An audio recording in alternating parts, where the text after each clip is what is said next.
Sasa kwa kuendelea, nafikiri tuzungumzie jambo la muhimu sana kuliko yote, ni suala la katiba. Kama nilivyosema, ni haki ya Watanzania. Bado nipo katika kuzungumzia haki za Watanzania. Swala la katiba mpya ni haki ya Watanzania kupata katiba mpya, na sisi wazee tunatetea haki za Watanzania. Lakini niwapongeze sana Baraza la Vijana, hasa mwenyekiti wao Pambalu, anafanya kazi kubwa sana, amejitahidi sana baraza lake kudai katiba mpya. Amefanya juhudi kubwa sana, ameshatembea karibu mikoa yote ya Tanzania ili kuelezea swala kudai haki.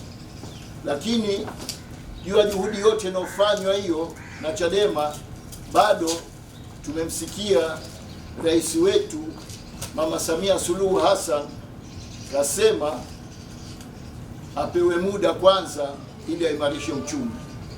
Sasa hapa ndio itakuwa swala letu, tutachukua muda mrefu katika speech yetu leo. Nafikiri mama kwa makusudi kabisa hataki kutoa katiba mpya, anatafuta vijisababu tu kusema anataka kuimarisha uchumi, kwa sababu hata Magufuli vile vile alidaiwa sana katiba mpya, lakini hakutoa katiba mpya, akasema hapa kazi tu. Hata mheshimiwa kabla yake Jakaya Kikwete alidaiwa katiba mpya na Watanzania, naye pia hakutoa katiba mpya. Sasa kama baraza la wazee leo tunataka kuelezea Watanzania na wa viongozi wote wajue kwamba kwa nini hawa marais wa Tanzania hawataki kabisa kuzungumzia swala la katiba mpya na hawataki katiba mpya. Ziko sababu nyingi sana, lakini leo taeleza sababu moja tu kubwa ya msingi. Mama Samia amekataa kuruhusu mfumo wa kupatikana kwa katiba mpya Tanzania kwa sababu anajua chama chake cha Mapinduzi kina ufisadi mkubwa sana ndani, na ukileta katiba mpya inaweza ikapunguza kwa kiasi kikubwa sana au ikaondoa kabisa swala la ufisadi. Sasa kwa sababu na yeye anataka kuendeleza ufisadi ndani ya nchi hii, anataka kuulinda ufisadi, hiyo ndio sababu kubwa ya msingi Mama Samia alokwamba hataki kusikia swala la katiba mpya. Nitaelezea. Hivi karibuni Watanzania nyote mashahidi, tumeona Waziri Mkuu Mheshimiwa Kassim Majaliwa alipokuwa akizungumza na wafanyakazi wa Wizara ya Fedha kule Dodoma, naita wafanyakazi wa hazina. Alieleza sana Mheshimiwa Kassim Majaliwa, na hizo clip zipo, na kuombeni sana ndugu zetu waandishi wa habari, na kuombeni sana wa Tanzania, kila mwenye nayo clip ile ya Mheshimiwa Waziri Mkuu Kassim Majaliwa anazungumza na wale wafanyakazi wa hazina, na akaelezea wizi mabilioni kwa mamilioni yanayoibiwa kila siku Wizara ya Hazina. Ile clip ni moja, ni muhimu sana. Sasa yani inazungumza wazi wazi. Ile ilikuwa ni miezi mitatu ya mwanzo wa Mama Samia, zilikuwa siku 100 zao za mwanzo za uongozi mpya. Kwa hivyo hapo utajua tu kwamba Wizara ya Fedha wanaita wenyewe wanapeana posho, wanagawana posho, wanakwenda kazini, wanapeana posho kwa siku milioni 250, milioni 150, milioni 350, siku nyingine mpaka milioni 400 posho la wafanyakazi wa hazina. Kwa hiyo fedha zinazoibiwa, ufisadi unaofanyika ni mkubwa sana wa kutisha katika nchi hii.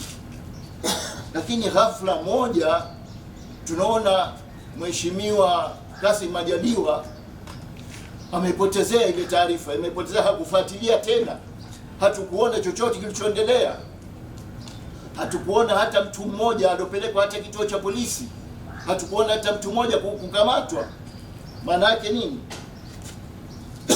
Maana yake Mheshimiwa Kassim Majaliwa kuna mambo mawili: ama ametishwa na akaogopa, ama na yeye amekatiwa chake kikubwa, amehongwa kutokana na hizo huo ufisadi, ndio inofanya akae kimya. Kwa hivyo haya ndio mambo yanayosababisha hawa viongozi waliokuwepo madarakani wakatae katiba mpya kutokana na ufisadi unaofanyika. Kwa hiyo hili kama wazee limetuumiza sana na hii ni hatari sana. Kwa hivyo tuwaambie ndugu zetu wa Tanzania wote kwamba suala la marais wote wanaokuja Tanzania wanaokataa katiba mpya ni kwamba wanataka kuendeleza ufisadi uendelee katika nchi. Ni dhahiri kabisa Mama Samia hana hisia hata kidogo ya maisha ya Tanzania. Hana kabisa. Angalau angelikuwa na hisia, angeliona namna gani zile fedha zinaibiwa pale Wizara ya Fedha kila siku, na akaona huku maisha yalivyo magumu kwa Tanzania na ile ni kodi ya Tanzania inavyoibiwa. Halafu ukiunganisha na hapo kwamba wizi ule hauna mtetezi, kwa sababu serikali sasa hivi haina hata bunge moja wa upinzani. Ushafahamu? Sasa hakuna hata bunge moja wa upinzani, nani atasemea ufisadi ule unafikiri? Ushafahamu? Sasa huku hakuna mbunge wa upinzani atosemea swala lile. Angalau zamani walivyokuwepo kina Mbowe, ushafahamu, kina Lissu, kina Msigwa, kina Heche, kina Mama Susan Limo walikuwa akisema. Sasa wote wamewatoa. Sasa nani atasemea ufisadi ule? Hakuna. Sasa ilikuwa ni muhimu sana kwa Mama Samia kuelewa kama ana uchungu na kama anajali maisha ya Tanzania na umaskini wao, shafahamu, na kodi yao inavyoibiwa, basi haraka sana mwenyewe angeleza no, sina bunge hata moja na sina njia ya kuingiza wabunge sasa hivi, lakini nao nafasi ya kuleta katiba mpya. Nikiweka katiba mpya hapa angalau itasaidia kuzuia mianya ya wizi. Lakini hana mbunge, hakuna bunge wa kutetea ile kodi. Wale wabunge walikopo wote ni mekada watupa CCM.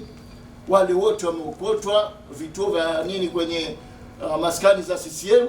Wale ni watu wa Magufuli. Hakuna mtu yote atathubutu kuzungumzia ufisadi unaofanywa na katika nchi hii, kwa sababu wote ni kitu kimoja.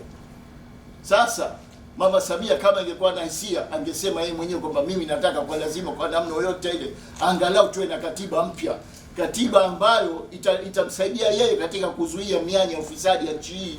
Sasa hapo utakuta wazi kabisa, pia picha iko wazi kabisa kwamba Mama Samia analea ufisadi katika nchi hii, anauendeleza ufisadi katika nchi hii.